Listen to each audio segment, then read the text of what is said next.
Manuel Rainho, professor Pedro Galvão, Nuno Calainho e Tiago Sousa. O Tiago Sousa vem diretamente do Clube Filosófico do Porto, que está em parceria connosco neste evento destes 3 dias. Portanto, uma salva de palmas para todos.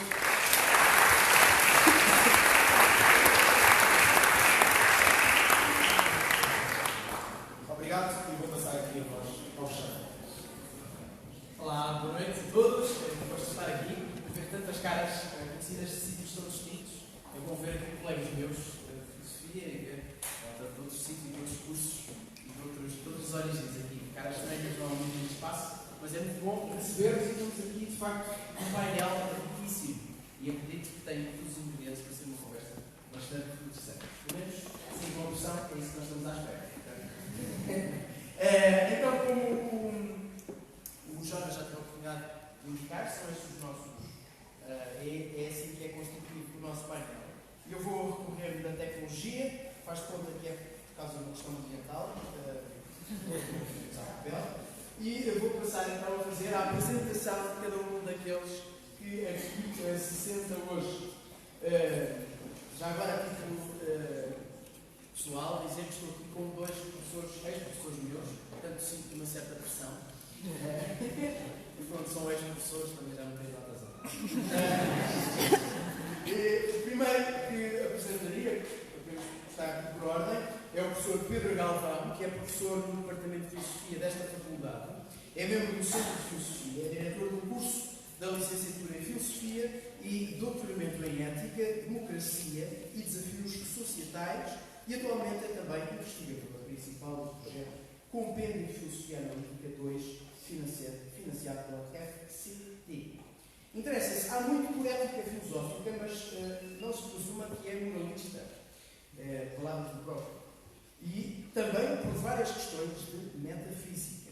Tem vindo a defender obsessivamente o consequencialismo das regras, o que é, depois podem perguntar, que consiste, grosso modo, na ideia de devemos agir segundo o código moral, cuja aceitação coletiva resultaria nas melhores consequências.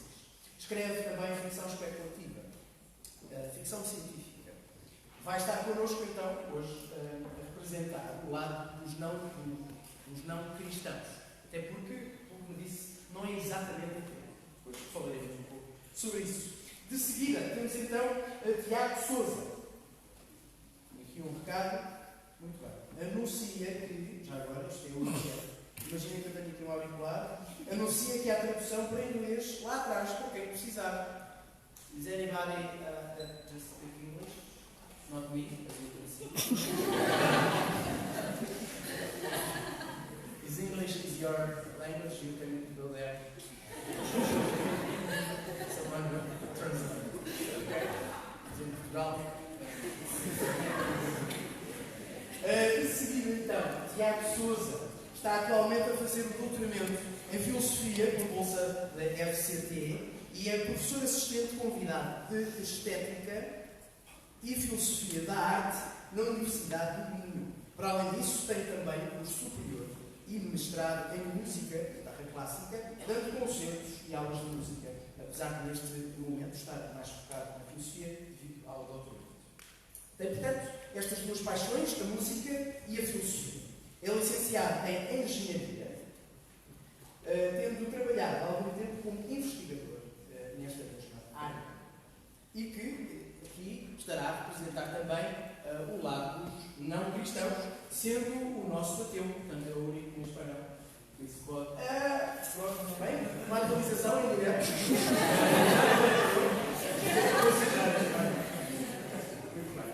Uma visão que eu explicar. A próxima pessoa que teremos são Manuel Rainho. Foi educado numa família plural, no que diz respeito às opiniões religiosas, sempre conviveu com realidades opostas, como o ateísmo e o convívio na igreja.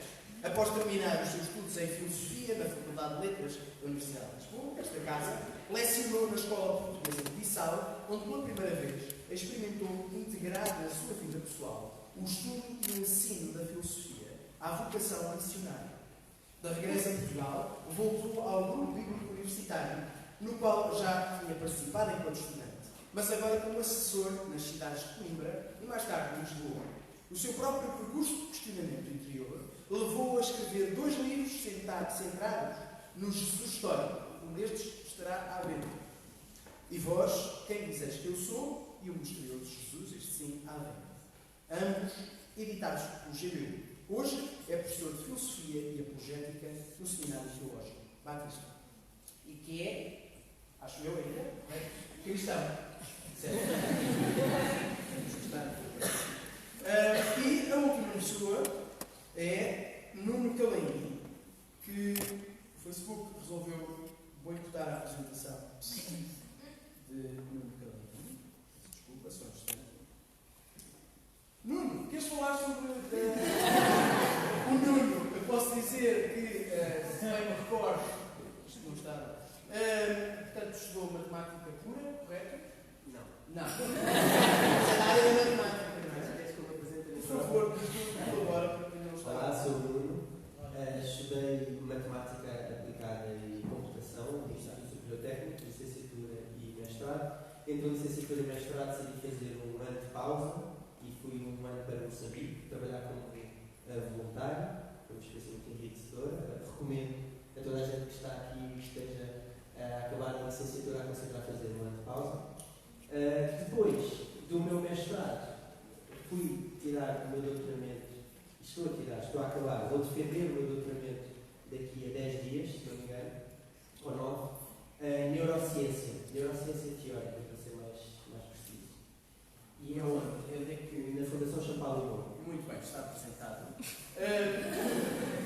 Muito obrigado, então, por esta apresentação. Não estava mais feita.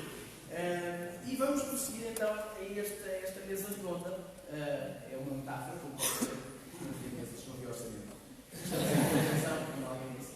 E este formato é caracterizado por ter escolhido que esta conversa acontecesse à volta das perguntas que vocês fizerem. Não um tema que simplesmente alguém tem discutir, mas que vocês, na vossa independência, no vosso questionamento, possam achar interessantes debater. E nós, o GBU, queremos que este modelo possa também, de algum modo, ser exemplo para nós e para uma sociedade que está obrigada, de algum modo, a conviver com as suas diferenças, com as suas cosmovisões, e que o possa fazer de forma saudável, sã, e que se discuta preservando a identidade de cada um. Então, como o Jonas bem indicou, estas perguntas vão ser, já lo sabem, podem ser escritas, registadas. Portanto, os participantes não podem escrever perguntas no painel, mas vocês podem, então, não é preciso instalar numa aplicação, se quiserem instalar, entender? Mas é ao site sleep.com, que ainda não fez, possam fazer, e digitar então o código que é DSVLX, que é Deus Showbiz, que é símbolo do Showbiz, LX Lisboa, 2019, esta lá está. E registrar a vossa pergunta e não só, irem votando, portanto, nas perguntas que pretendem que sejam questionadas a este painel. Portanto, enquanto vou escrever aqui algumas perguntas, que ali ainda só está uma, bem, pode ser bastante interessante discutir apenas à volta de uma pergunta. Vou dar a palavra a cada um destes intervenientes, para, resumidamente, o mais breve possível, possam dizer de algum modo, algo bastante complexo, que é explicar o que é que vos traz à convicção onde estão, no sentido desta temática, ou seja, o que é que faz de vocês, de algum modo, não religiosos, teístas ou não teístas, ou agnósticos ou ateus, o que é que suporta, o que é que faz, ou qual é a variável determinante para que neste momento, pelo menos, se considerem como sábio. Então, alguém quer começar? Talvez comece por ordem.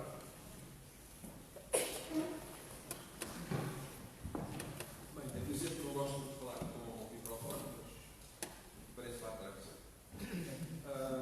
Bom, para mim é uma pergunta um pouco desconcertante, porque eu não tive uma educação religiosa e a questão é o que é que me haveria de atrair para religião. Eu nunca tive de me afastar da religião, ou melhor, tive de me afastar de uma espécie de religião, que é o comunismo, e afastei-me completamente, e parece que desde aí ganhei uma alergia às religiões em geral, sejam elas teístas ou natureza mais secular. Portanto, não vai nada de encontro ao meu temperamento, não me apetece fechar a cabeça num sistema doutrinário qualquer, e não vejo razões suficientemente fortes para abraçar qualquer doutrina abrangente, seja o cristianismo ou outra religião qualquer. Claro, há aspectos do cristianismo com os quais eu concordo e outros que não posso aceitar. Mas já agora, para assinalar o que eu vejo de mais positivo no cristianismo, em termos de progresso da humanidade, foi a afirmação da igualdade moral das pessoas. Enquanto gregos e romanos eram essencialmente tribalistas, mesmo Aristóteles, um gênio da antiguidade, achava normal, achava natural existirem escravos. Isso, com o cristianismo, sofreu uma grande revolução. Pela primeira vez, ou talvez não pela primeira vez, se uma escala muito significativa, afirmou-se perentoriamente a igualdade moral das pessoas. Claro que durante muito tempo isto permaneceu e permanece como um ideal, mas houve aí um progresso moral muito significativo. Agora, mas não vejo razões para, por exemplo, crer em Deus. Há razões para acreditar em Deus, mas há razões também para não acreditar em Deus. E vejo ainda menos razões para crer na imortalidade da alma ou para crer na ressurreição de Cristo. Não, sou cristão. Por não ter razões para aceitar algumas das suas doutrinas. Boa noite. Bem, eu não estava à espera dessa pergunta, confesso. Porque eu próprio tenho algumas frases de seguir exatamente digamos, o meu sentimento e a minha atitude em relação a essa questão. Mas posso dizer algumas coisas. Como o Pedro Galvão disse, eu acho que pronto, o meu percurso e o meu temperamento sempre me inclinaram para digamos, aquilo que eu considero algo fundamental na minha vida, que é o pensamento crítico, que é, digamos, esta teimosia, esta obsessão por estagnar e esta curiosidade que acho que me caracteriza e quase até um nível que eu diria que pode até não ser tão saudável quanto isso. Esta própria opção em perguntar e eu vejo as religiões, mais especificamente, por mais vantagens que tenham, por mais aspectos positivos que possam exibir em termos morais e organizadores, vejo-se sempre balizado por um conjunto de dogmas que faz com que constituam uma doutrina que em certos aspectos não se afigura tão deliberável à crítica como eu gostaria que fosse. Eu sinto sempre, há sempre um elemento de desconforto nessa concepção doutrinária da religião, a meu ver. Pronto. E essa... Já agora desliguem os telemóveis, não desliguem, mas tirem o som, porque vão precisar deles para. Estás a começar pelo meu. Pronto. Nesse aspecto, eu não consigo olhar para mim como uma pessoa religiosa, justamente porque penso a cultura, que é esta cultura que eu tento preservar na minha vida e manter, acho que não se aduna com essas balizas que a religião impõe assim. Qualquer um. Mas, se pensarmos fora digamos, se pensarmos na religião no sentido um pouco mais prático, no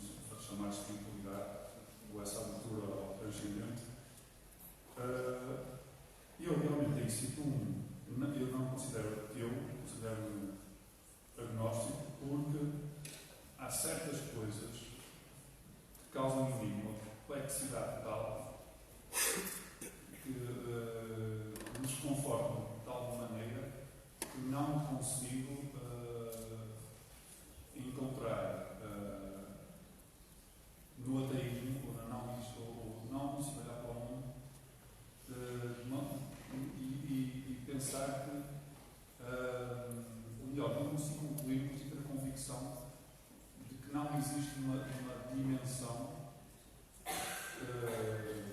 Para lá do aspecto propriamente materialista. Exato. A saber, o que é que poderia ser esses aspectos, por exemplo? Eu acredito que haverá inclusive espaço para aprofundar precisamente quais são estes aspectos nas perguntas que vamos fazer. Mas uma questão de gestão de tempo. Portanto, é muito Eu tinha aqui algumas. Não, é para causar mais suspense. E vou pedir então aos demais participantes. Eles têm microfone? Exatamente. E então vocês conseguem ouvir-me? Sim. Então, Manel, porque é que tu, resumidamente, ainda que já na apresentação que tu sugeriste para partilhar, o que é que faz com que acredites no que acreditas? Então, muito boa noite a todos. É um prazer estar aqui e obrigado também pelo convite.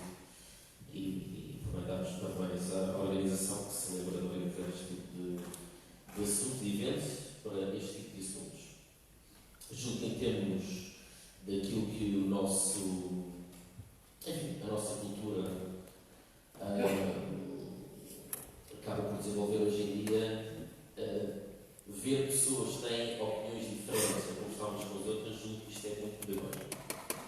E espero que mais coisas possam acontecer dentro desta área ou de outras, que demonstrem também este modelo de pessoas que discordem nas áreas ou com outras que podem conversar com elas. Não é? Acho que é algo muito necessário aos tempos que correm. Então, posto isto, falar um bocadinho da experiência pessoal. Não é? Talvez ao contrário aqui dos meus colegas, eu tenho sido a pessoa que optou pela afirmação do que encontrou. Eu compreendo perfeitamente às vezes a insegurança que pode haver, ou é o medo de encerrar a porta atrás de nós pela afirmação de algo, mas eu talvez tenha optado então pela afirmação concreta e clara a partir de ter encontrado, poderia descrever uma experiência transcendente de beleza na pessoa de Jesus Cristo. Não é?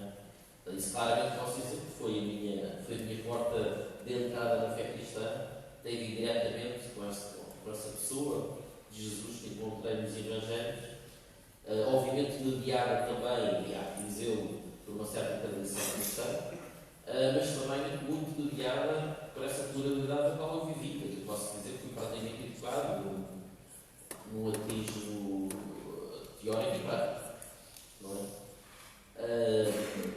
Mas pronto, depois, digamos assim, a pluralidade das experiências que eu tive acabou por fazer uma escolha direta e clara relativamente a essa experiência concreta do encontro da pessoa de Jesus. Não é? E isto pode parecer muito. Quer dizer, provavelmente vocês já ouviram isto muitas vezes. Nossa, que simplesmente foi o que aconteceu. Ok, pronto. Basicamente, pronto. Aliás, não precisamos falar mais. Foi o que isso aconteceu. Então, falta o Nuno dizer porque é que acreditas no que acreditas neste momento. Exato, a tua pergunta original foi como é que eu cheguei e eu acredito. Sim, exato. Então, eu cresci numa casa onde os meus pais eram cristãos e, portanto, cresci com um contexto cristão. Para mim, a minha posição, por definição, por default, foi o acreditar, foi a crença. E durante o meu percurso de crescimento, à medida que eu ia à igreja, sempre tive muito espaço para questionar tudo. Tudo era possível ser questionado. Até ao limite da existência de Deus. Então, isso, eu sinto que foi muito útil para mim, para a minha formação, eu ter na minha igreja a oportunidade de estar a questionar qualquer regra que me mandavam. Eu havia espaço para questionar, mas porquê? Então, este espaço para a questão, para o espírito crítico, sempre foi algo muito importante para mim. Apesar de nem em casa e na igreja estar em contexto cristão, na escola estava em minoria, isso também foi algo que me definiu. Eu, apesar de ter nascido num lar cristão, tive bastantes oportunidades de sair da fé cristã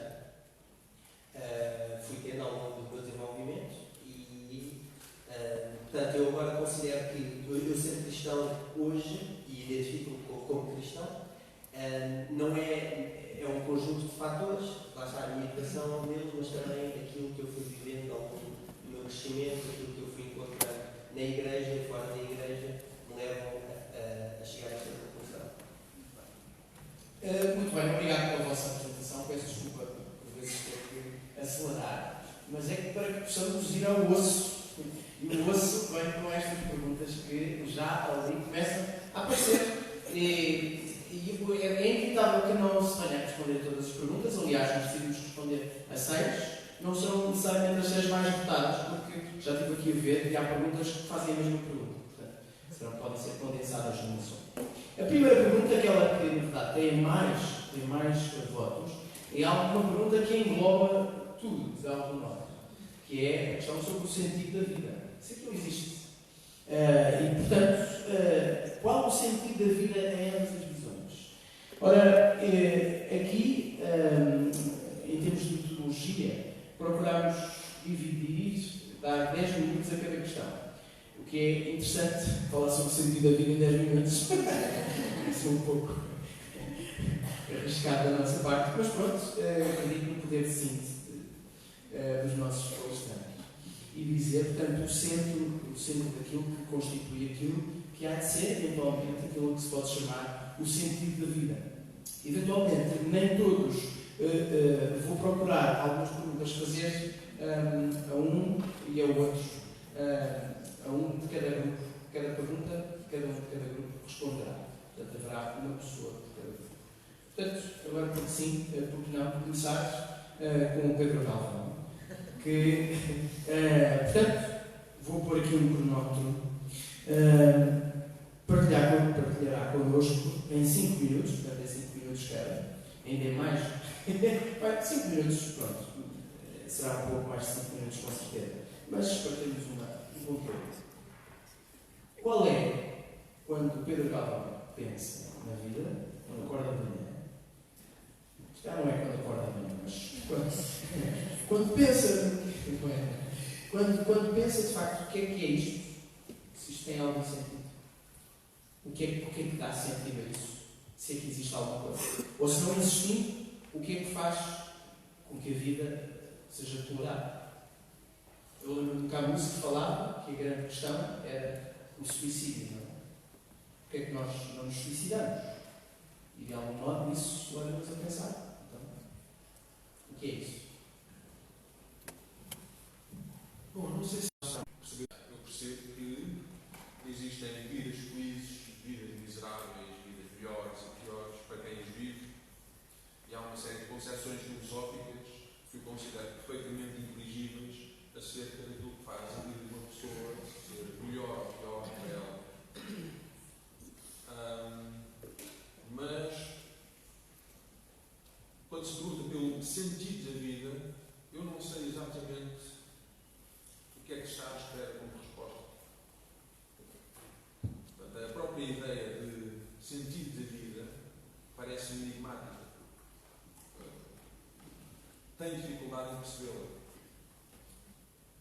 Mas, indo agora ao ponto crucial, que é, mesmo admitindo que a ideia de sentido da vida faz sentido, o que é que Deus adianta? Como é que haver Deus faz da vida ter um sentido que de outro modo não teria? Alguns filósofos, eu compreendo, por exemplo, o filósofo Susan Wolf, faz uma certa distinção entre felicidade e sentido. Ele diz que uma vida boa engloba estas duas coisas. E estas duas coisas, por vezes, são inconflitos. A felicidade passará por ter sensações agradáveis, aprazíveis. O sentido, para ela, envolve outra coisa. O sentido envolve a dedicação a atividades objetivamente valiosas. Atividades, por exemplo, como a ciência, como a arte, e não só, ela não tem assim uma concepção muito elitista do sentido da vida, mas ela pensa que o sentido da vida é isto.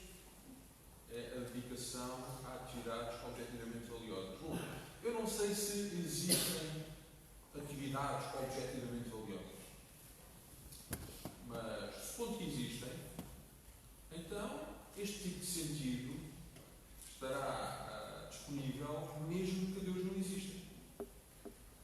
Vamos supor que aparentemente a vida não faz sentido. Estamos a desconfiar disso. E a vida não faz sentido de outra maneira. Aquilo que nós fazemos não tem um impacto transcendente. Isso só um impacto mais ou menos imediato e depois desvanece. Como é que haver Deus confere um maior sentido à nossa vida? Eu não percebo. Se Deus existir e se a alma for imortal, talvez tenhamos a sorte de passar a eternidade em bem-aventurança. Mas para quê? Qual é o sentido disso? Passamos a eternidade a contemplar Deus e a sentirmos felizes com isso? Para quê? Não vejo. Aí haverá felicidade, mas não vejo o que é que se acrescenta em termos de sentido. O meu problema principal é este. E qual é para si então? Tenho que falar ao microfone por causa da gravação. Sim. Qual é? Desculpa. Se calhar o Tiago para ver o microfone agora. Pedro, com o microfone que eu posso. Obrigado. Peço desculpa pelas questões logísticas. Mas qual é então para si aquilo que poderia, ainda que seja enigmático, o que é aquilo? É isso? É a felicidade falou de felicidade e sentido, mas queria saber o que é que constituiria sentido para si. Para mim não é claro.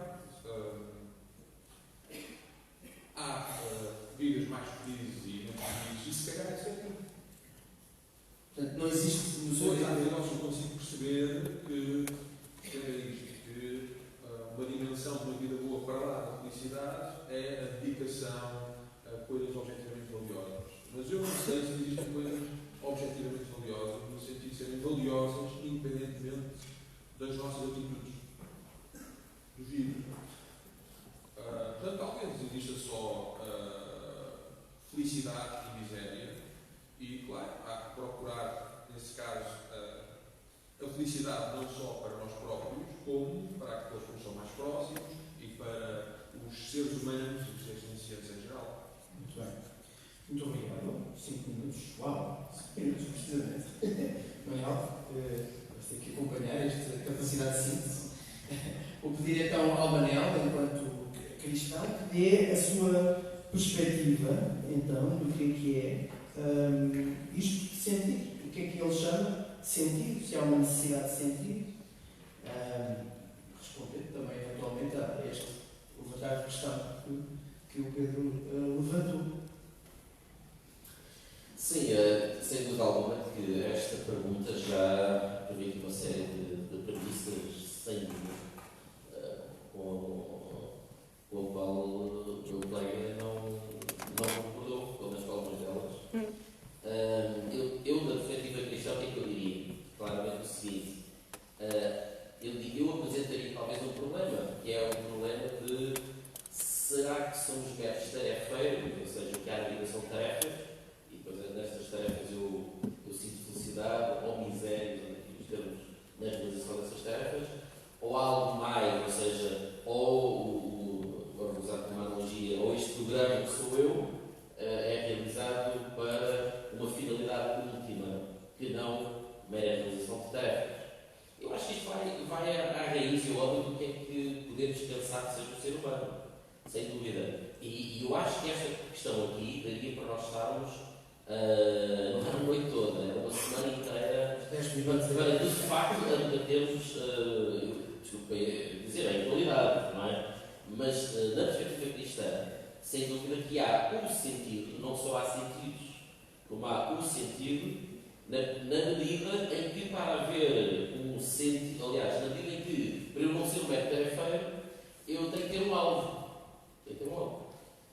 Ou seja, havendo já um caminho preparado para a realização do ser humano, o ser humano realiza-se e encontra-se a si mesmo.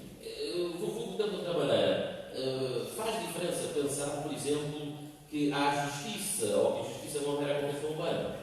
Faz diferença pensar que há verdade, ou a verdade não é a convenção humana. Faz diferença pensar, etc, não é? Então o que é que seria aqui a justiça ou a verdade? Seriam alvos, seriam orientações, seriam caminhos já definidos que nós temos de descobrir e não inventar. E não há dúvida que nos últimos, isto pode até, já que a filosofia também está representada, a própria escola de filosofia podia ser representada por estas duas escolas, não é? Em que uma define como os sentidos que se vão inventando pelo ser humano e outros defendem que não, eles são descobertos, eles estão lá. Na perspectiva cristã, o que eu diria é o seguinte: a mim parece, de facto, por uma questão, quer dizer, não consigo relacionar talvez de outra maneira, é que se não há um sentido claro, ou pelo menos sentidos, então isto parece um bocadinho aquelas medalhas de participação. Ou seja, eu recebo uma medalha por ter participado e fica aquela sensação e percepção que será correta de que eu escolher fazer A ou escolher fazer B tem apenas diferenças nas consequências que eu trago a minha humanidade, mas em última análise, qual é a diferença dessas mesmas consequências se não há um sentido no final, não é? Claro que eu posso dizer que aumenta a miséria, ou posso dizer que aumenta a felicidade, mas onde é que está escrito da estrela? Que eu não posso aumentar a miséria, e que eu sou obrigado a aumentar a felicidade. Porque se não há se não há um sentido, nem sequer eu posso dizer que eu tenho obrigatoriamente a aumentar a felicidade do mundo, não é? Ou seja, parece que tudo um bocado baralhado. Muito bem. Ainda temos 1 minuto e eu vou até acrescentar, mas porque troco ideias, posso até falar um pouco sobre esta questão. Há comentários? Alguma coisa? Se o Pedro quiser comentar alguma coisa. Ou seja, ser também um pouco mais conversacional. Boa expressão. Parece-me que a ideia de sentido que foi invocada, até é bastante familiar, seria uma finalidade última. Mas como é que a existência de Deus garante uma finalidade última que de outra forma não existiria? Quer dizer, eu não quero usar aqui uma analogia que seja demasiado simplista, não quero. Mas, por exemplo, imaginem aquela coisa que eu costumo fazer, que é ler manuais de instrução, não é? Havendo Deus, de facto, parece haver uma certa ordem criada, ou existe um certo sistema já existente que eu vou procurar dele. E, nesse sentido, esse sistema é já o orientador da minha vida. Uma coisa como assim, vai à procura de leis, não é?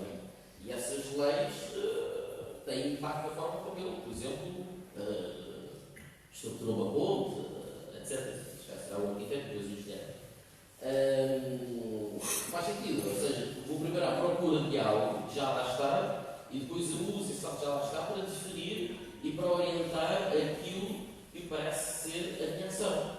Então, a existência de Deus faz aqui uma grande diferença, caso se ele existir. Se ele existir, ele necessariamente faz uma diferença no sentido da vida. Do ser humano que ele próprio criou. Nós vamos continuar a prosseguir essa discussão porque vem, de algum modo, relacionada com a próxima pergunta, que diz respeito à moralidade. De onde é que vem o vosso sentido moral? Está necessariamente relacionada com esta temática. E agora daria pela primeira vez a palavra ao Tiago para começar pelo menos esta conversa. Podemos ir intervindo, mas pelo menos dar algum tempo ao Tiago para começar e depois ao Bruno e depois podemos comentar. Pelo menos 5 minutos para procurarmos perceber de onde é que vem então o sentido moral. Sim. Posso só dar uma palavra em relação à pergunta anterior? Está relacionada, acho que dá para fazer inclusive a ponte. É? Já existe uma moralidade pré-definida, porque a questão de sentido está amplamente relacionada, acredito, com a moralidade eventualmente. Sim. Eu, por acaso, em relação à pergunta anterior, eu talvez pudesse. Situo-me alguns no meio destas duas posições do local de Deus na condição de sentido da vida. E respondendo ao teu álbum, como é que Deus poderia alterar as contas do sentido da vida? Por exemplo, uma das coisas, uma das propostas do Kant, muito criticada, mas que vale a pena assim refletir,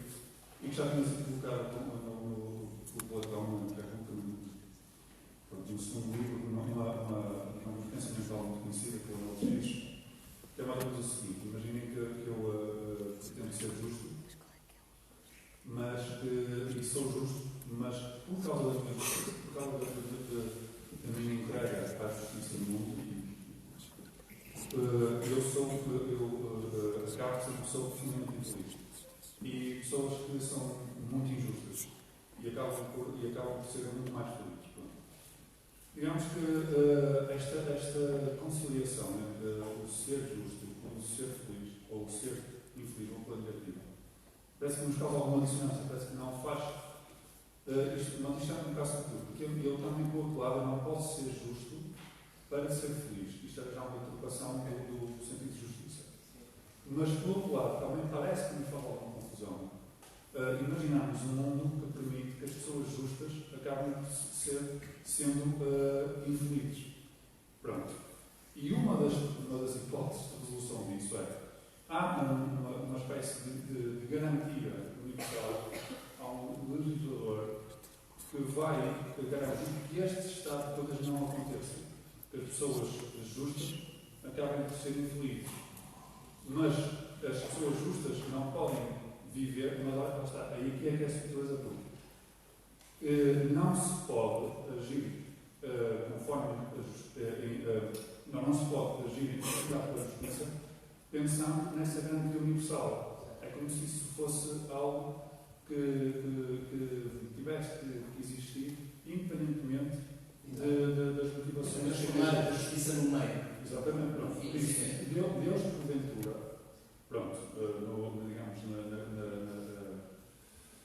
através da imortalidade da alma e do paraíso, seja o que for, pronto, eu também lamentaria que o paraíso fosse simplesmente passar a eternidade a contemplar Deus. Pronto, não sei se isso realmente é o paraíso. Mas, de qualquer forma, independentemente de seja o paraíso ou não, o que interessa é esta hipótese de evitar este problema pode ser uma entrada para pensar Deus nesse sentido. Certo. Por outro lado, Deus também pode entrar, e até entra aqui na segunda pergunta, Sim. como aquilo que o Pedro também disse, também falou, sobre se chegava para ter realmente valores objetivamente, não, projetos objetivamente valiosos. Pronto, essa questão da objetividade do valor, do valor moral, o valor moral e outro tipo de nível. Pode não ser só moral, pode ser estético, pode ser cognitivo, científico. Porventura,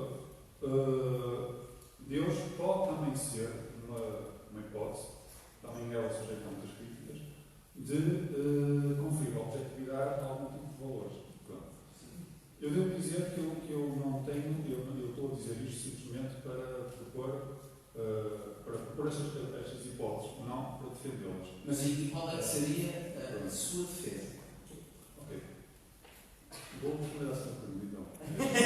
Sim, mas é uma forma de responder. Onde é que encontra as bases da sua moralidade? O nosso sentido moral. Uma coisa é, eu vou fazer uma definição. Uma coisa é o sentido moral, no sentido de aquilo que nos permite saber, sentir aquilo que é moralmente correto. Outra coisa é aquilo outra coisa é tentar sustentar aquilo para o qual o sentido aponta. Isto é, uma coisa é o sentir e o saber agir em conformidade com aquilo que é justo ou que é injusto. Pronto.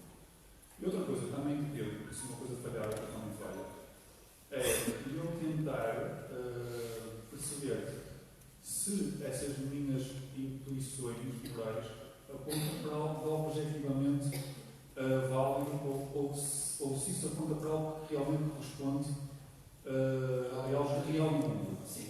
Pronto, o sentido moral, nós temos várias formas de adquirir esse sentido moral. Mas o Tiago é alguém que coloca, corretamente, questões bastante pertinentes na reflexão antes de tomar uma decisão. Mas qual é que será aquela exatamente para aquele tema? Onde é que encontra as bases da moralidade? Sim, pronto. Eu tento primeiro fazer estas definições conceptuais para depois avançar com a minha proposta.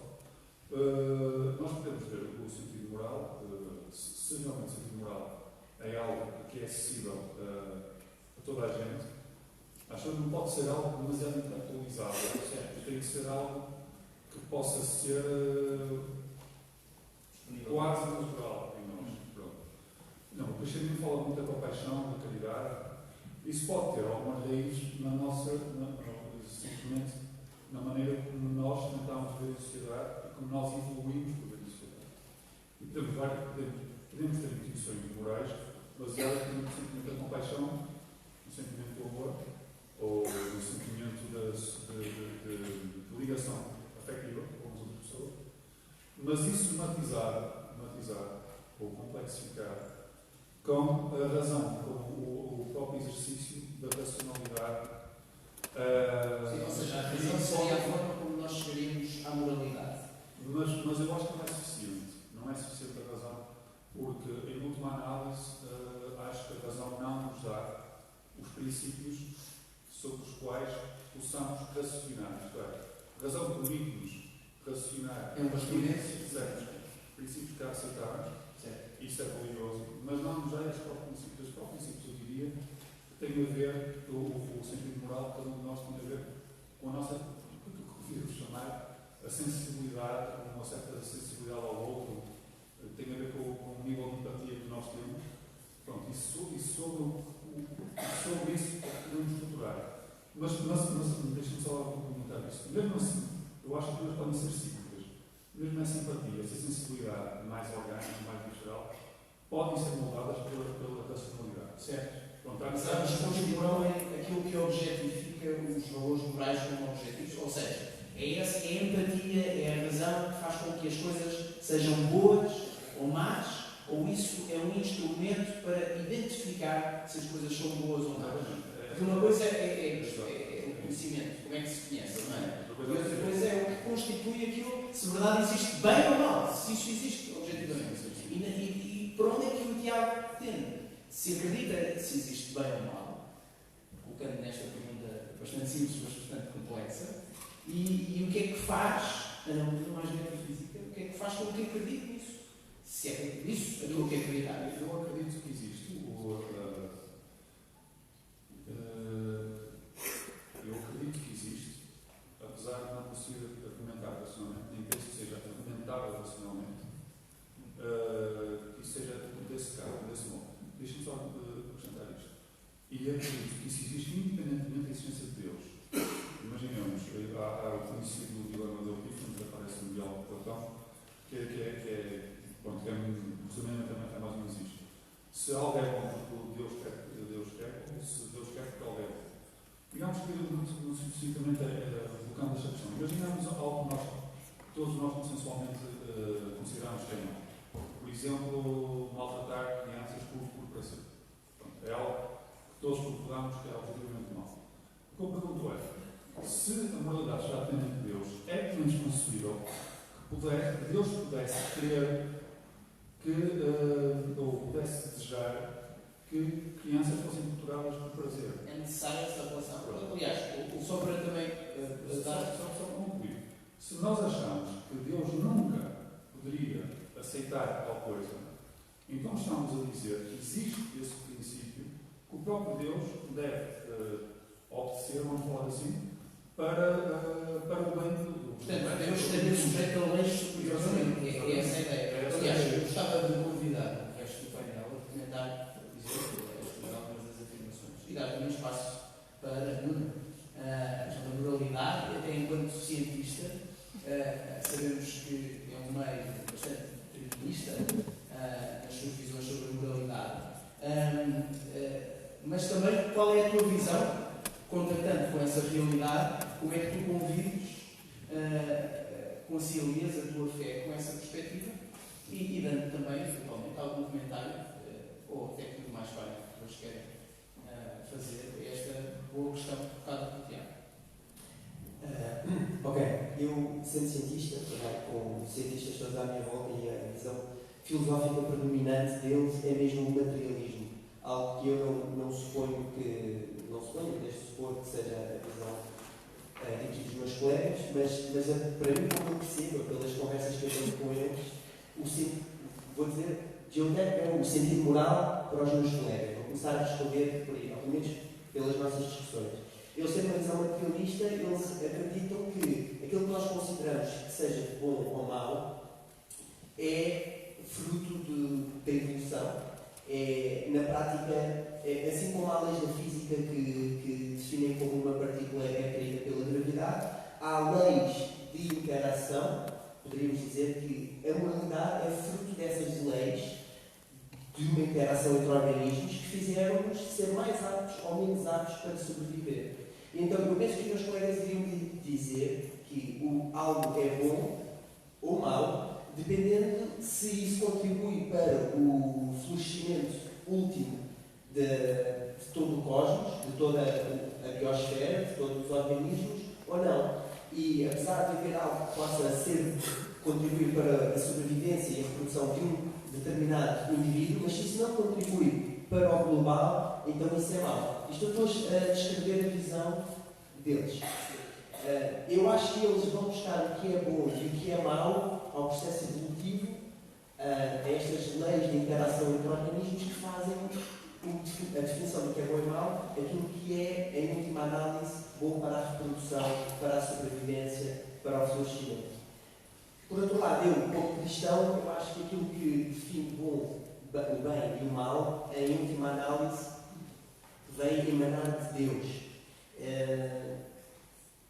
Eu acho que há coisas que nós todos, pelo nosso contexto, muito da minha moralidade é devido ao meu contexto. Os direitos humanos, eu acredito que são fruto de anos e anos de desenvolvimento civilizacional. Eu uma vez li um livro que eu achei muito interessante, que alguns talvez leram, que falava acerca de uma tribo na Polinésia que estava isolada e a moralidade para eles era moral alguém trair outro, um amigo trair o outro matando se alguém traísse matando um amigo, isso era considerado bom, era bem visto, essa pessoa era galardonada pelo resto da sociedade. Eu lembro que isso me fez muito choque para mim, como é que poderia haver uma sociedade que podia funcionar assim e será que isso implicava então que não havia moralidade absoluta, que dependia de contexto para contexto, dependia de sociedade para sociedade. O C.S. Lewis, uma das teses dele, no livro Miracles of Christianity, ele diz que existe uma moralidade base que Deus distribui, que todo o ser humano tem em comum, e isso é dado por Deus. E eu penso que podemos, numa perspectiva cristã, ir buscar isso na origem, não é? Eu acho que isto também ia responder à primeira questão, sobre qual é a finalidade. Eu acho que estas perguntas respondem-se a ir à nossa origem. E a origem na parte da criação é que Deus nos criou à sua imagem e semelhança. Então, talvez a resposta minha como cristão, de onde é que eu venho a minha moralidade, a moralidade que eu partilho com o resto dos meus seres humanos é devido a todos nós partilharmos a imagem de Deus, mas depois também sempre há a revelação da parte de Deus que nos dá a moralidade. Agora, para só tocar no último ponto, eu acho que é uma pergunta interessante. Algo é bom porque Deus assim o definiu, ou Deus assim o definiu porque algo é bom? Eu acho que é uma boa pergunta. Exatamente, foi o que eu já disse. Será que nós só, por exemplo, o exemplo, se Deus dissesse que agora era moral a escravatura, era boa a escravatura, então quer dizer que nós iríamos achar que a escravatura era boa? Mas eu acho que este dilema tem a resposta, ou seja, a pergunta é, será que algo é bom porque Deus o quer, ou será que Deus o quer porque algo é bom? E eu acho que a resposta satisfatória, a meu ver, É porque o torna a moralidade aleatória, mediante a vontade de Deus, escolher isto ou aquilo, batatas ou arroz, ou então ele está sujeito a algo superior a Deus. É este o problema. Exato. E eu acho que a resposta é colocar na equação matemática a igualdade entre os dois temas, porque Deus é bom. É a natureza de Deus ser bom. Então, Ele não está subjugado a este conceito. Não há um conceito superior a Ele que o dita, nem é algo arbitrário dele. É a natureza dele ser boa, Bem, não sei se me estou a conseguir explicar. É o facto de ele ser bom que faz com que então as coisas que ele ordena sejam boas. Mas não, eu acho que, pelo menos na minha visão, isso não diminui. Eu acho que é simplesmente eu colocar em igualdade os dois conceitos. Muito bem. Alguns comentários? Ainda o Pedro, não quer fazer a questão da moralidade.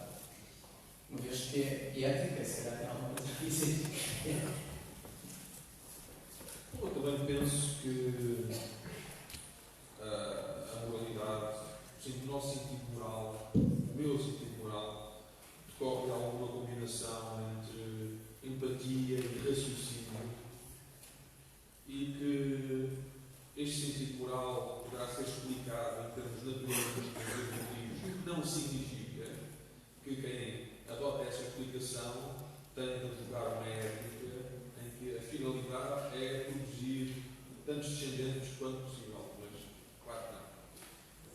O facto de a ética ter uma explicação evolutiva não implica que a ética a adotar seja assim essa ética de inspiração darwinista.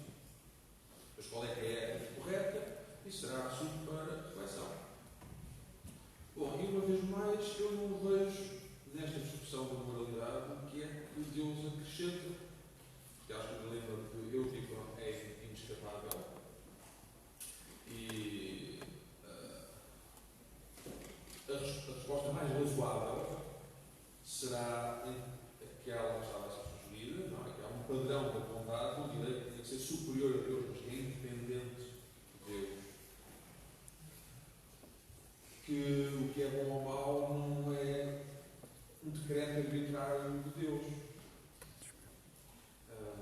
Como Leibniz, um filósofo diz, observou, se o bem e o mal não fossem independentes de Deus, não faria sequer sentido adorar Deus pela sua vontade.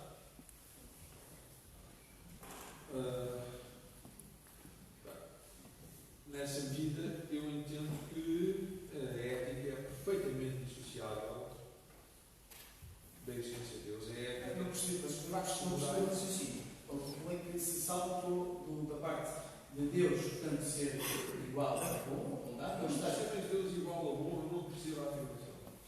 Acho que não se consegue. Perante o dilema, tem de escolher uma das respostas. Não se pode dizer que não é um dilema. Não, isto é uma questão agora.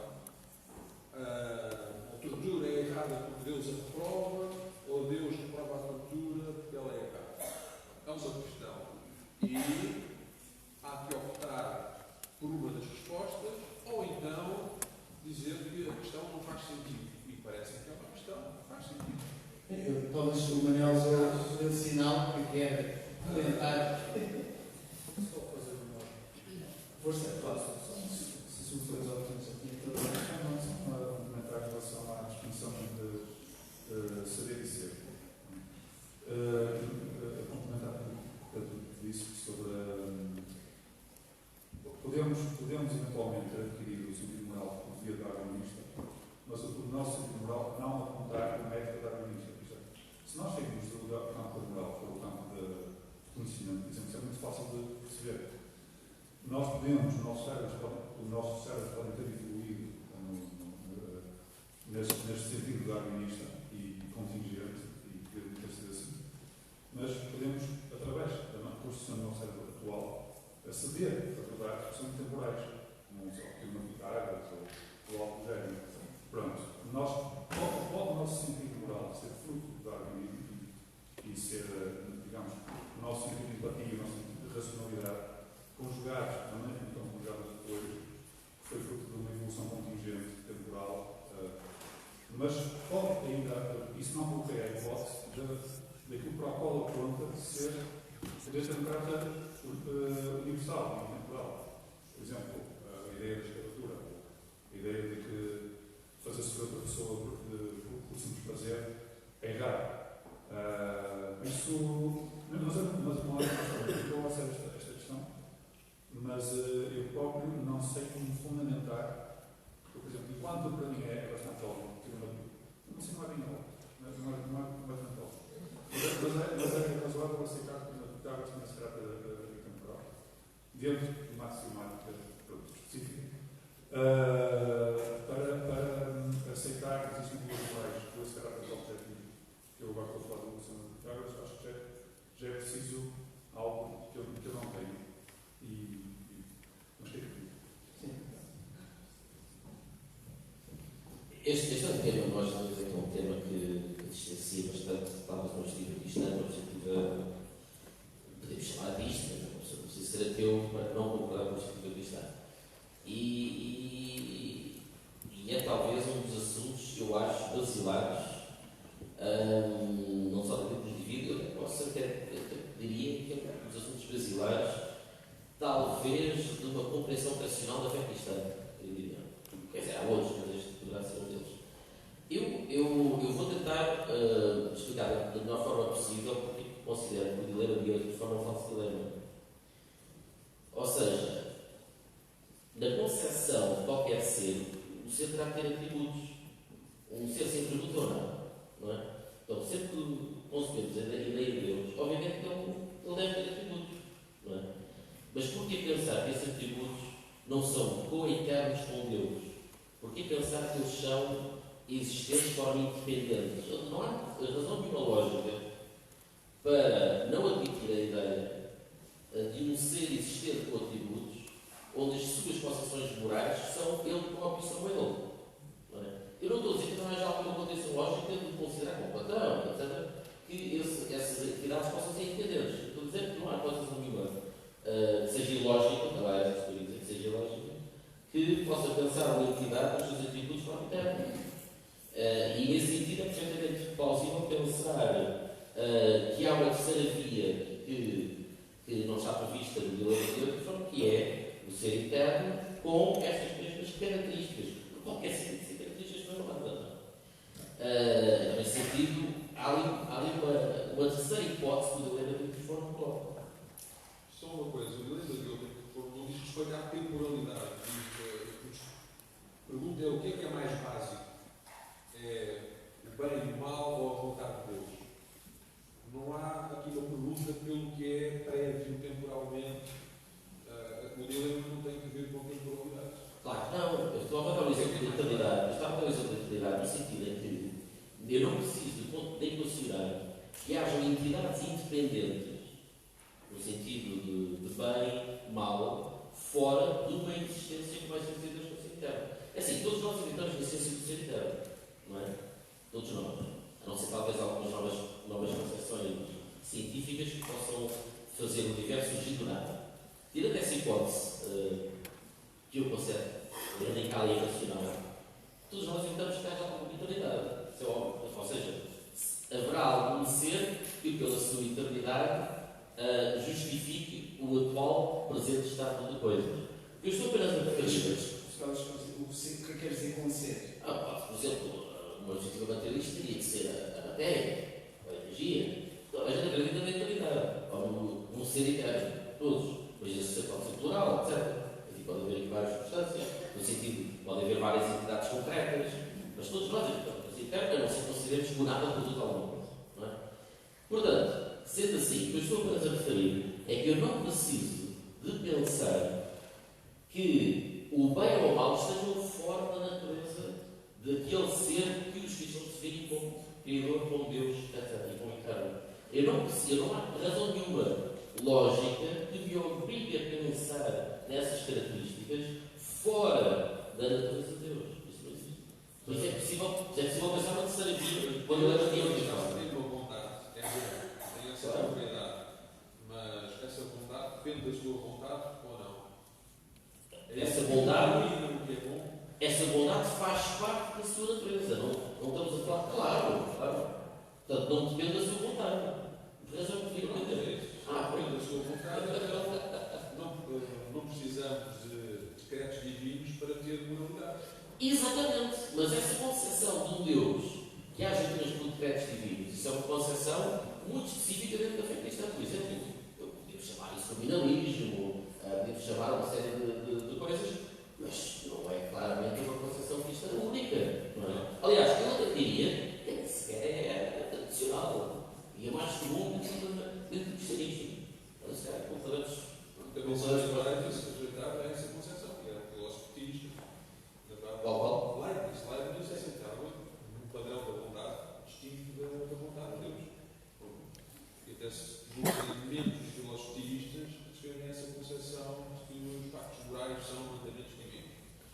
Só a ser mencionado. De todo. Ou seja, de facto, isto começa a ser uma conversa muito específica, mas de facto, quer dizer, até ao século XIV, não há tradição cristã,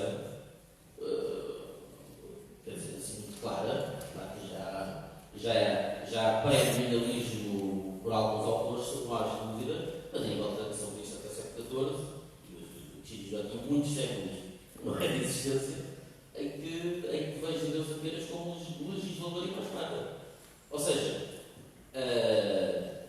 por exemplo, eu sei que às vezes pode fazer confusão a alguns, até aos próprios cristãos, mas a ideia de que existem, ou que existe uma natureza específica de Deus, que Deus não possa contrariar, isto não é diminuir sua liberdade, porque senão Deus seria um ser caótico, ou seja, ele só poderia ser soberano, só poderia ser livre, se pudesse contrariar a si mesmo. Não é? E, portanto, acho que entra um pouco em contradição com o que é a missão do Deus cristão. Acho que estamos aqui num acordo. Eu estava a gostar. É assim, se não, Tiago, só para dizer que se tiver aqui alguma questão nominalista, não concordará comigo.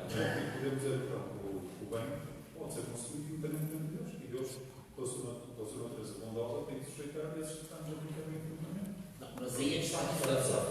Porque Simão Platão percebeu que na concepção de entidades, por exemplo, não só, mas vamos agora aqui, vamos falar da moralidade, de entidades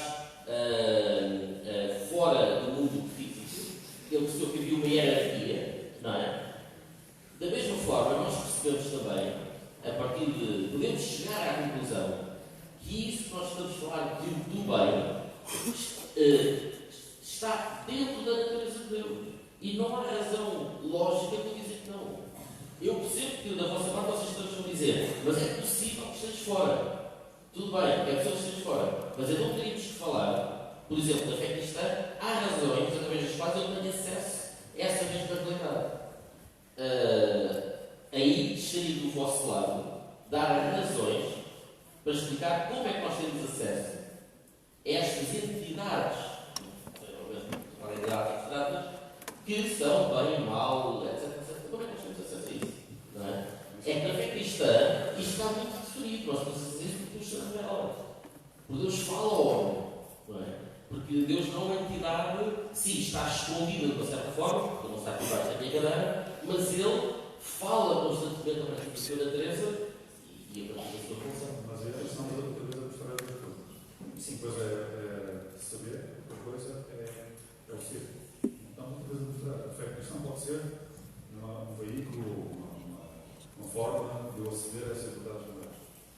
Mas existem as verdades morais, é perfeitamente concebível começar fora da equidade.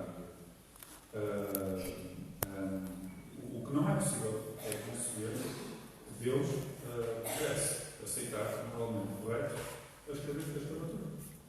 E nesse sentido, acho que não há muita forma de argumentar para além disto.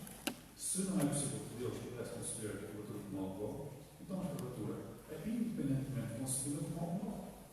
Não há outra forma agora. Se o cristianismo. Acho que nós estamos todos de acordo aqui na sala que a escravatura é. Sim, espero que sim. Agora, outra questão que pode ser pertinente é a Bíblia ou o cristianismo é uma forma privilegiada. Lá está. Excelente ponto, Tiago, com estas perguntas, porque o que é que faz, e vou juntar estas duas perguntas, o que é que faz do cristianismo diferente de todas as religiões? Se é que é diferente de todas as religiões, aquela pergunta já contém uma premissa, que será diferente, e há quem não concorde com isso. E o mundo com todas as religiões é melhor, ou é? Todas as religiões melhor, ou apenas com o cristianismo? O simples facto de haver religião é melhor ou é pior? Aquilo também já está a pressupor que as religiões necessariamente trazem alguma coisa positiva. Mas também deixo a possibilidade de discordar, claro. E partilhem a vossa opinião. O que é que as religiões têm a trazer, se é que têm alguma coisa a trazer, quer no ser, mais provavelmente no saber, na perspectiva do Tiago, do que no ser propriamente dito, e, ou seja, na forma, a religião ajudar eventualmente a compreender o que é bom ou o que é mau, e se isso é característica de todas as religiões, ou é apenas de, se é que é de alguma, ou se é apenas do cristianismo. Pedro e o Nuno têm falado menos. Aliás, desculpa, o Tiago estão empatados, mais ou menos. O Nuno até é quem tem falado menos. Nuno, queres fazer algum comentário? Pedro. A pergunta é, fica claro? Portanto, tem que ver religião. Religião é alguma coisa positiva, não é em si mesmo.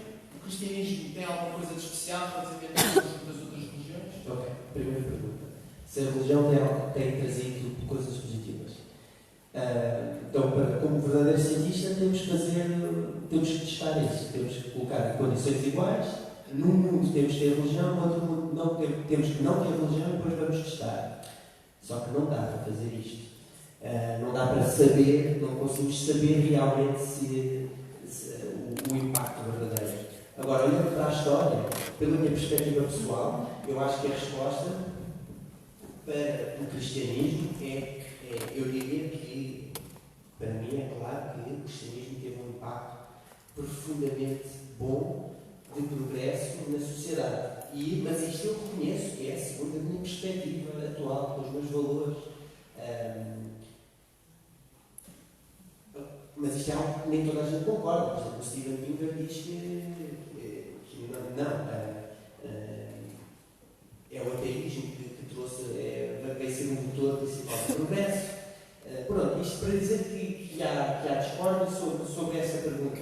Eu não sei se queres que eu vá pelos detalhes, mas talvez a outra pergunta é o que é que há de especial no cristianismo?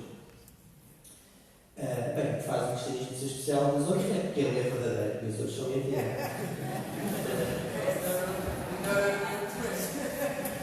É claro que, apesar desta afirmação poder ser algo verdadeira, não estou a citar por aí. Eu acho que há várias coisas que fazem o cristianismo ser diferente de outras religiões. Eu, pelo menos, não sendo um expert sobre o assunto, pelo menos como explicaram a grande diferença entre talvez as religiões abrâmicas e as religiões orientais, é que as religiões orientais têm uma concepção do mundo, e acho que foi o Manuel que me ensinou isso, talvez, não sei. Tem uma concepção do mundo como um mundo sendo algo negativo, algo que nós devemos escapar, algo que nós devemos evitar. O sentido da vida é atingir a nirvana, é escapar do sofrimento.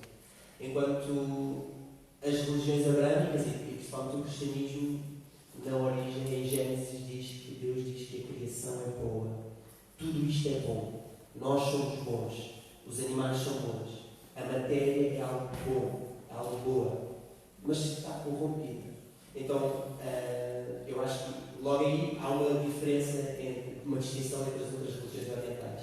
Depois eu acho que eu vejo no cristianismo o facto de Deus ter transformado o humano, ter vindo resolver o problema, o sacrifício, o perdão, a graça. Eu acho que são tudo, e principalmente o amor, são tudo coisas que eu acho que fazem o cristianismo ser distinto de qualquer outra coisa que eu até agora já tentei procurar, e para mim é isso que faz o cristianismo ser especial.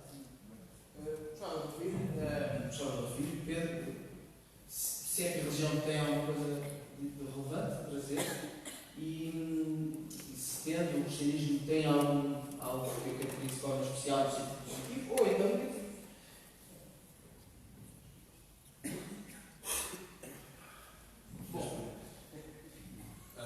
Do cristianismo ao longo da história surgiram tantas coisas maravilhosas, tantas coisas horrorosas, que se pedirem para fazer assim um balanço, que eu não sei fazer.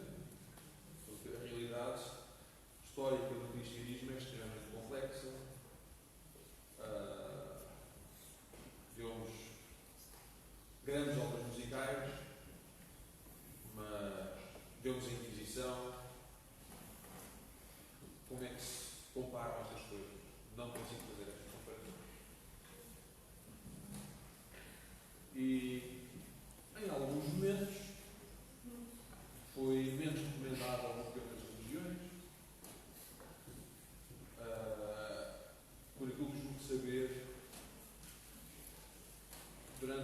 certo período foi uma religião mais intolerante do que o islamismo, mas agora não é assim.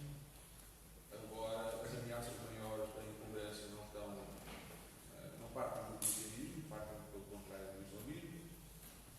A realidade histórica vai mudando. Eu também não sei comparar estas religiões para dizer qual é que é a melhor, qual é. Eu não prefiro nenhuma. Se é que há melhor Nenhuma. Mas também não desejo que as religiões desapareçam, isto por duas razões. Para já, porque sou fundamentalmente liberal e quero que as pessoas vivam como bem entendam, dentro de certos limites. Não desejo, não tenho a fantasia de ser assim um ditador que agora iria pôr todos a viverem como eu quero e, portanto, como eu não quero a religião, para mim, acabava com a religião. Não tenho essa fantasia. Todos. E seria bom a religião, esta ou aquela religião desaparecer, e as religiões desaparecerem. Não sei, depende do que surgisse no seu lugar.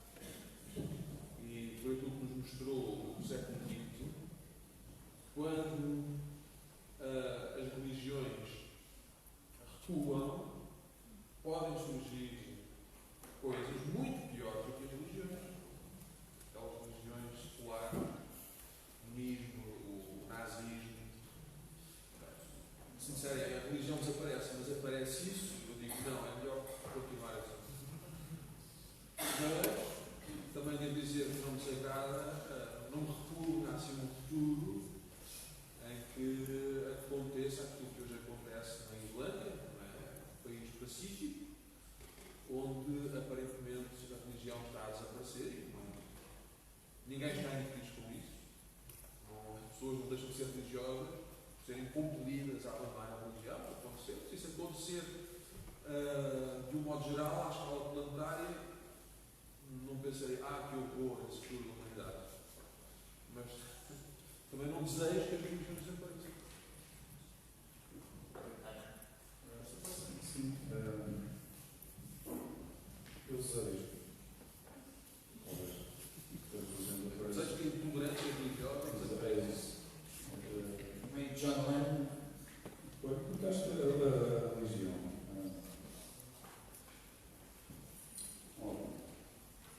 Coisas positivas da religião, mas vou tentar fazer isto independentemente dos factos históricos. Porque isso, como a Beethoven não disse, é muito difícil fazer o salto. Pronto. Mas coisas que a religião realmente traz. Inspiração moral, coisas positivas. Inspiração moral, inspiração estética, coisa demais. Intolerância, o sectarismo,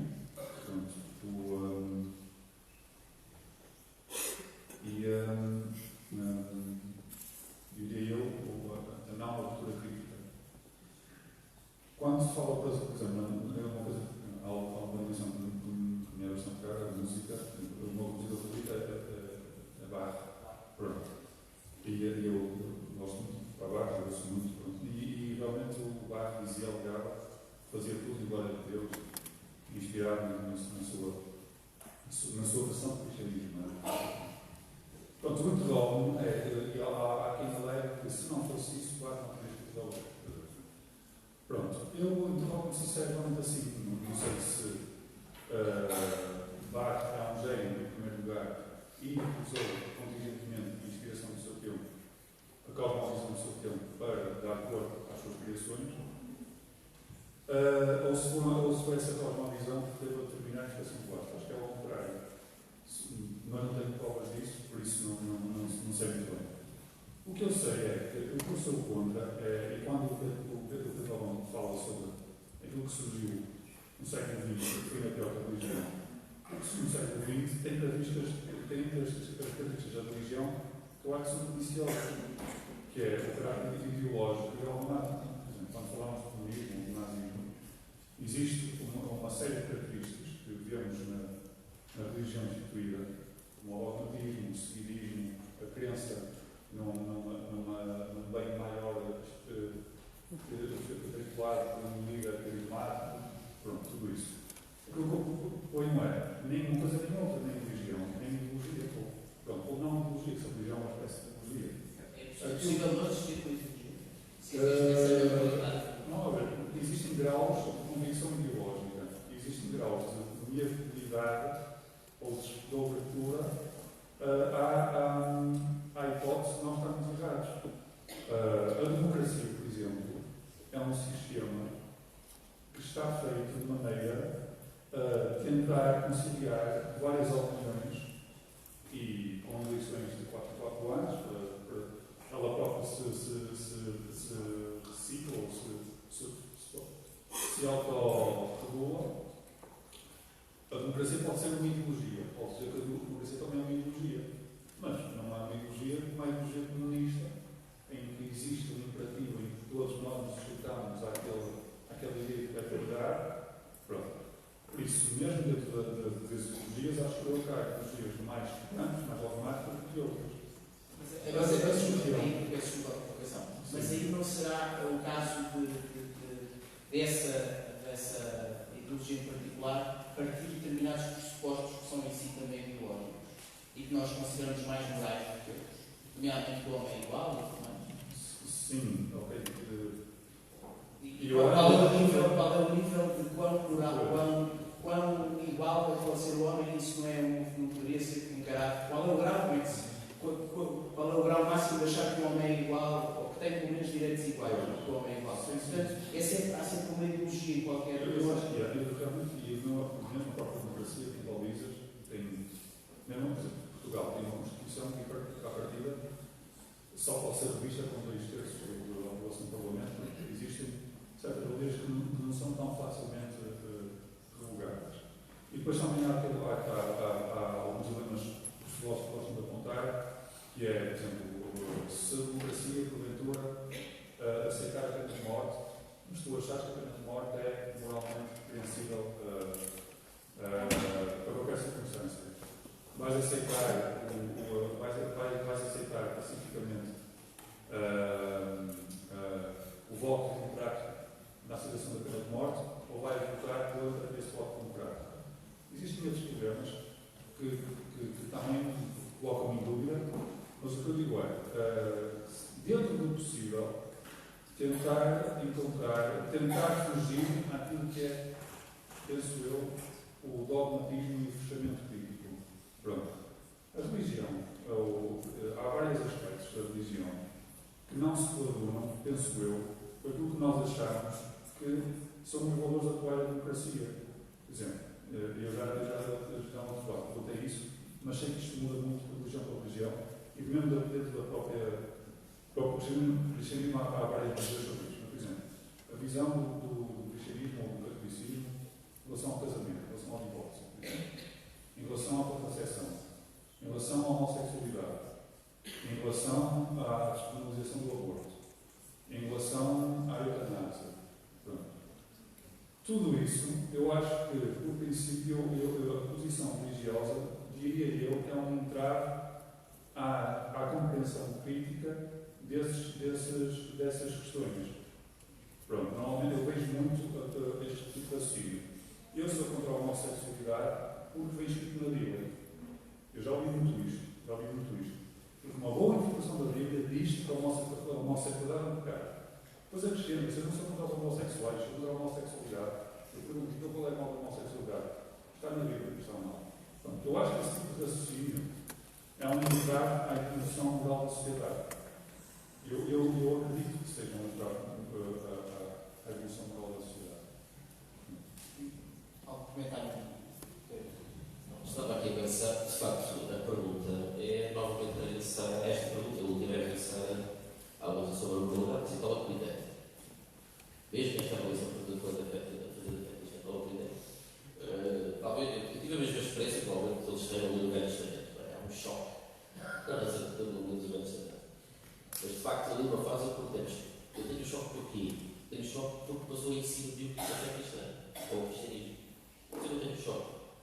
Aliás, se a Constituição tivesse passado na Europa, claro, é difícil imaginar como é que teria sido passado se algo tivesse acontecido. Eu sei que isso tem aqui uma série de problemas em si já metodológicos, mas, enfim, basta analisar o que é os valores do Império Romano, os valores dos povos da norte da Europa, etc., e perceber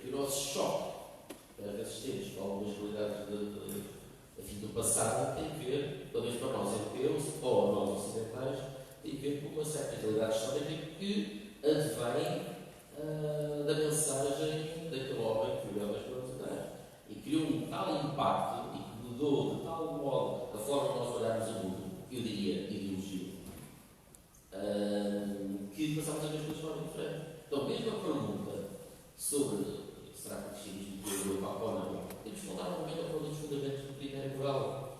E esta pergunta é uma pergunta perigosa. Perigosa porque pode-nos fazer perceber que o rei vai bom. Quer dizer, quais são os fundamentos, efetivamente? Onde eu falo de intolerância com o mal, mas qual é o fundamento? Desculpem, volto a dizer isso, mas está escrito ao estrela, foi visto ao telescópio. Eu sei que isto, eu estou a usar um termo que é, obviamente, é ser muito popular, talvez na forma como eu estou, populista, da forma como usamos os termos. Mas é mesmo para provocar, no sentido de que nós temos que ser alguns padrões. Eu também concordo que não há forma para nós evitarmos a ideologia, porque a ideologia é uma forma de olhar o mundo e isso será inevitável.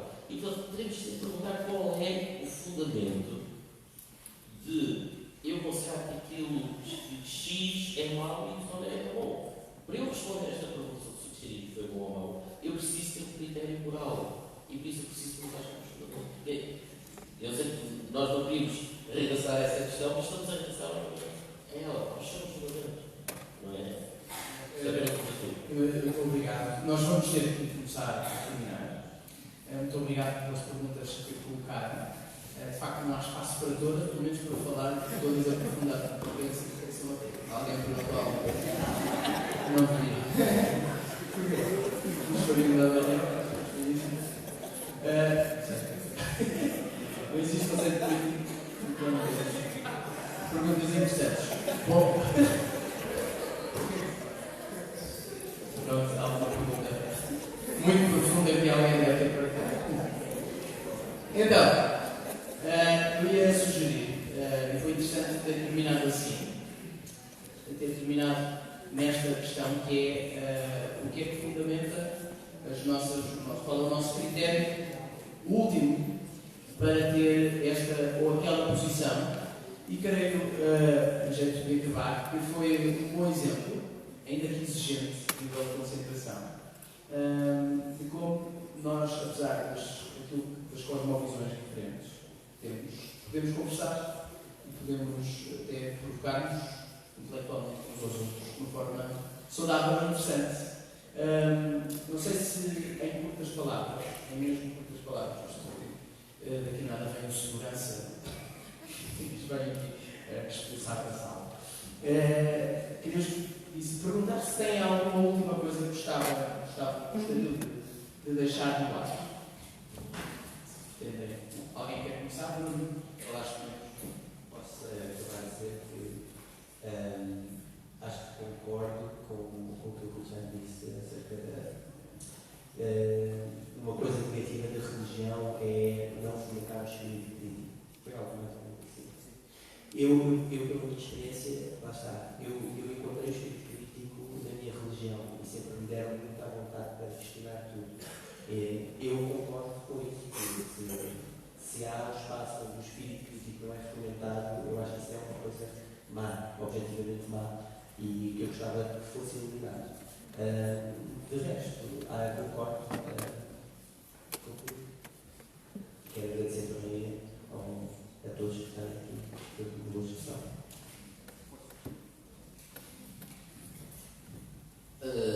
Sim, eu sugeria, na nossa cultura, quando nós perguntamos, e a pergunta seguinte que era o que é que nos faria mudar de opinião em relação a Deus, não vou responder essa pergunta, mas vou dar ela como sugestão para algo que gostaria de deixar. Na nossa cultura é muito comum, de facto, apresentarmos uma cultura do mal, mas aqui exploramos. Quer dizer, exploramos de forma indireta, pelas bases, mas não quando o mal parece colocar aqui algumas dúvidas sobre a existência de Deus.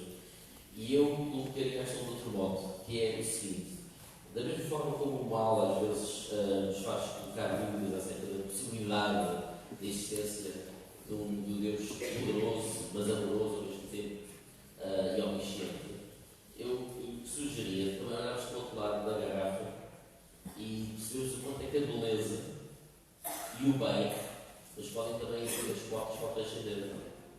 Isto é, às vezes nós vamos muito ao lado negativo. Não é? E o que é normal? É normal. O mal tem um impacto em nós. Se calhar o bem não tem. Mas da mesma forma como o mal pode apontar-nos para certa direção, a existência do bem, a existência da beleza, a essência das experiências com sentido. Agora, eu não estou a falar do sentido, só o simples facto das coisas, de uma experiência que nos faça sentir com sentido, passando aqui pionagem, a experiência do sublime pode-nos abrir as portas para perceber que há algo mais do que simplesmente uma mera descrição materialista, enfim, naturalista, por aí fora. Seria a sugestão que eu vejo.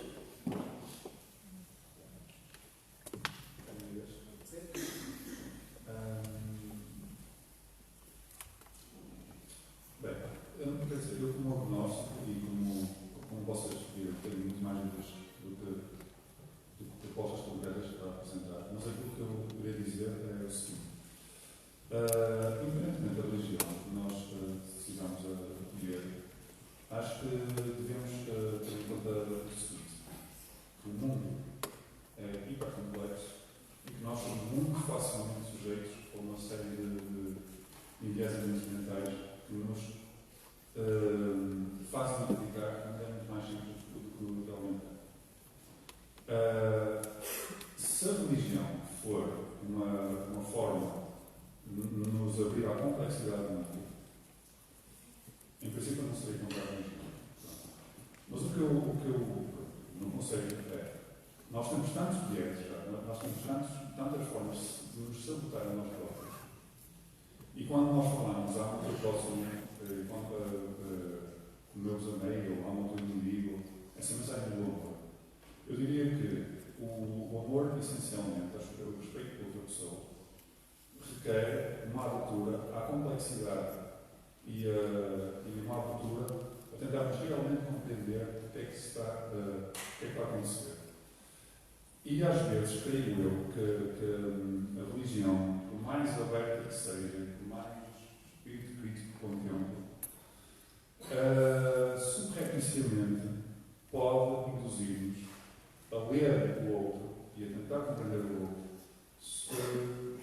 numa grelha que eu acho que é demasiado estreita e que devemos estar atentos a outras formas, podem ser complementadas pela religião, mas que existem outras formas disponíveis para entendermos a complexidade do outro. Pronto. Por exemplo, deixem-me só o exemplo, eu estou a falar da homossexualidade, eu estou a falar por exemplo, da questão do divórcio, ou assim. A religião, quer queiramos, quer não, tem, acho eu, e não é só nos textos, a religião induz-nos a pensar de certas formas que podem ser perniciosas para essa compreensão. E uma verdadeira abertura, uma verdadeira compreensão do outro, se calhar exige de nós olharmos com sentido crítico para esses textos que nós nos habituamos e crescemos a ler, a encarar como sagrados. E quando um texto tem esse preso a mesmo do ateísmo, não é? Diz isto? Mesmo do ateísmo. Mesmo do ateísmo, exatamente. Mesmo do ateísmo. Os textos sagrados do ateísmo. Mas o ateísmo tem textos sagrados. Eu não sei se o ateísmo tem textos sagrados. É uma brincadeira. Eu sei, é uma brincadeira. Mas existem correntes do ateísmo que podem sacralizar certos textos, como os textos como o Richard Dawkins ou como o Daniel Dennett. Há ateus que fazem desses textos, e eu sou hipercrítico em relação a isso, uma espécie de religiões alternativas. Eu acho que se deve olhar para o Richard Dawkins desta vida da mesma maneira crítica como se olha a Bíblia. A Bíblia, para mim, é uma proposta de compreensão do mundo. É uma proposta de compreensão do mundo que, aliada a outras tantas propostas, nos podem ajudar a compreender o outro de uma maneira mais profunda. Acho que é uma boa forma de deixar essa ideia final. E vou pedir ao Pedro Galvão. Vai terminar. É uma grande responsabilidade para aquilo que eu tenho a dizer. O que é que será? Talvez alguma coisa sobre a tolerância. De facto, em algumas épocas históricas, o cristianismo foi uma religião muito tolerante. Foi intolerância religiosa, por exemplo, pôs Vasco da Gama a queimar crianças vivas. Aconteceu. Hoje isso não é assim.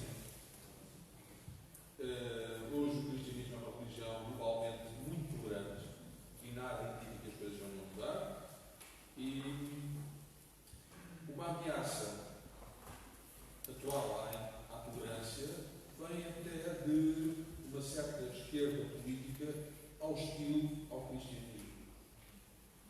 E o que eu sugeria é não deixem que essa esquerda vos silencie.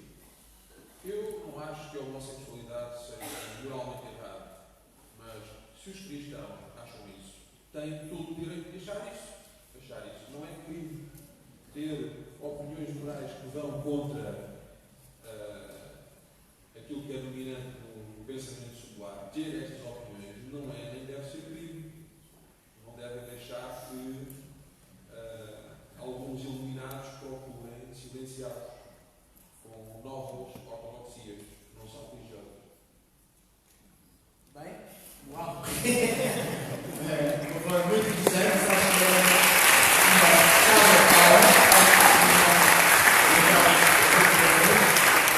muito obrigado. Acho que símbolo desta tolerância foi este painel, como já disse. São convidados, se aqueles que aqui estão, se tiverem que ir embora, aqueles que estiverem disponíveis poderão eventualmente ainda responder a alguma questão. E apareçam sempre, porque o GBU, de facto, creio que é ser um espaço onde há voz para pensarmos juntos, tendo a Bíblia como possibilidade. Gostei das palavras do Tiago também nesse sentido. A Bíblia também como uma possível resposta. Obrigado e vou começar a voz. Jorge. Obrigado mais uma vez, mais uma salva.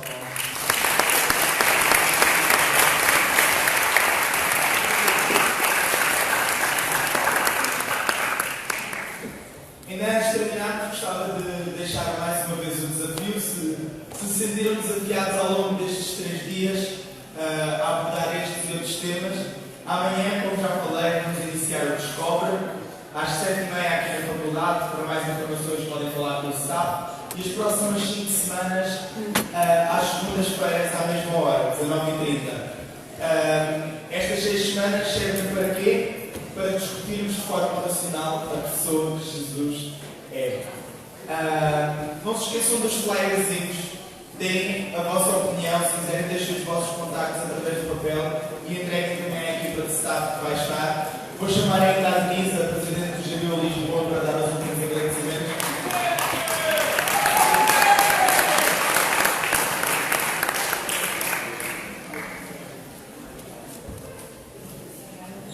Boa noite a todos. Eu sei que a hora está adiantada, mas não podia deixar passar esta oportunidade, esse último dia, de agradecer às pessoas que colaboraram para que este evento fosse possível. E como foram muitas, eu tive que fazer a lista porque eu não quero mesmo esquecer de ninguém. Porque eu acho mesmo importante podermos agradecer e honrar as pessoas que realmente se esforçaram para tal. Então, primeiramente, quero agradecer a Deus por nos ter ajudado a chegar até aqui e nos ter permitido ter capacidade para fazer um evento destes. Quero agradecer à Direção Nacional do GBU, na pessoa do João Oliveira, por nos terem ajudado e apoiado em todo este evento. Agradecer à Comissão responsável por este evento em Lisboa, das pessoas da Ana Ferreira e do José Patrocínio. Obrigada.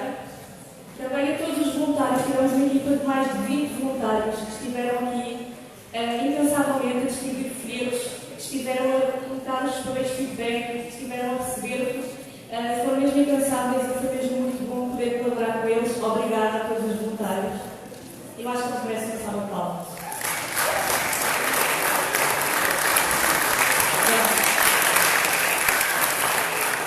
Também agradecer a todos os oradores que estiveram presentes, agradecer ao nosso apresentador, agradecer à Maria Freire, ao Jonas e à Ana Final, que fizeram uns vídeos muito bons para ajudar a equipa de voluntários. Obrigada pelo vosso moderador.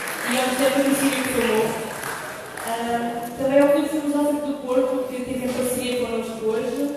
As igrejas que colaboraram connosco e que nos deram comida e outras ajudas muito importantes.